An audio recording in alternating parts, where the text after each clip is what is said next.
There he is, Mr. Franzese. How are you, sir? I'm good. I'm a little technically challenged, but we've got on, so that's good. Brian, how you doing? I'm doing great. I'm doing great. It's so great to see you here. And for people that don't know, this is Michael Franzese. You were on London Real about 8 months ago.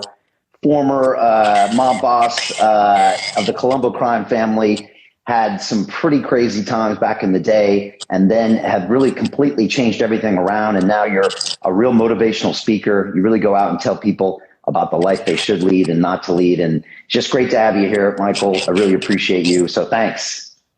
Well, it's good to be back, and I've been following you, Brian, and I'm real excited about what's going on your end. So it's great, really great. Good, man, because I think it was right after our episode on London Real that I spoke to you off camera, and I said, Michael, I'm about to run to be the next mayor of London. And you were super supportive, and you said, great, Brian, let me know what I can do to help. And I just really appreciate that. And 6 months later, we've been campaigning. We're out there on the road, and we're just changing the game of British politics. We're bringing a lot of, some of the Americanness to the race, and just going hard and showing people that we really care.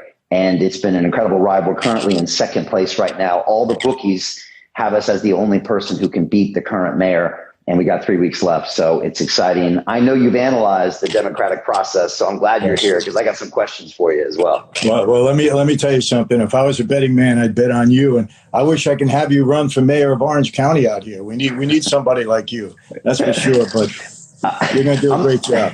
I'm not that crazy, I'm not crazy enough to come back to California, that's for sure. But it's funny because a lot of Londoners hear my accent and they're like, well, wait, what's going on here? And I remind them that I've lived here 21 years. I became a citizen of Britain in 2007. My two boys were born here. And I kind of bleed this city. I love it. I plan on being buried here. So, for me, I just had to do this because I couldn't watch these politicians run the city I love into the ground. And I thought, look, if I don't do it, nobody else will. And based on where we are in the odds makers, I'm glad I did do something. Otherwise, this guy would be reelected easily. So it's been a real eye-opening process, Michael. And I'd like to get some of your thoughts on this because you wrote a book about this, how, there were a lot of, I think, similarities between the mafia and democracy. I'm going up against the two-party system here, Michael. Mm-hmm. And BBC, the state-funded media organization, recently had a debate for mayor, and they invited two people for the debate, right? One of the two parties, even though I was clearly in second place. And wow. It's frustrating to see how this two-party stranglehold is almost baked into the DNA, and everyone kind of follows this pattern. They give you an illusion of choice every 4 years, but it's kind of business as usual behind the scenes. And I'm trying to just break all that up. But what are some of your thoughts on the whole process? I'm really curious. Well, there's no doubt. I am writing a book. It's almost completed. It'll be released this summer, and it's called A Mafia Democracy. And basically, Brian, spending 25 years on the street and being involved with politicians and understanding the whole Machiavellian ideology that we had on the street, I'm seeing this so pervasive in our government here in the United States. I mean, and I'm going to point this out in specifics and in details. And this is not a fluff book. I'm not going after, one party or the other. I'm just cutting right down the middle. And basically, it's all about the people holding our politicians accountable to do what they say they're going to do and act in the benefit of the people, not for themselves. And that's what I see here. And I know you, and I know you're the guy to straighten it out in London because you need a voice for the people in office. That's what it's all about. And boy, it would be very refreshing, Brian. I know you got a tough road because the system is rigged. There's no doubt about it, no doubt about it. So you got a tough battle, but I think if you get there, you're going to make a big difference.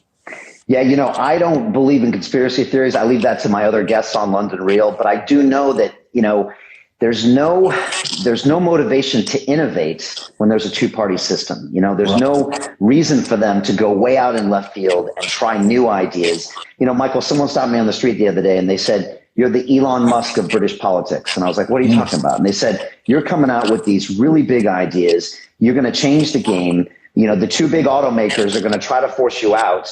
But guess what happened now? Now they're making electric cars. So it's like it always takes an outsider to change the game. There's a book called The Innovator's Dilemma that always says that it's the big established brands will never take the chances to try the new ideas or tell the truth. It takes a small guy, an independent voice, to change it, but then the game changes and then it evolves.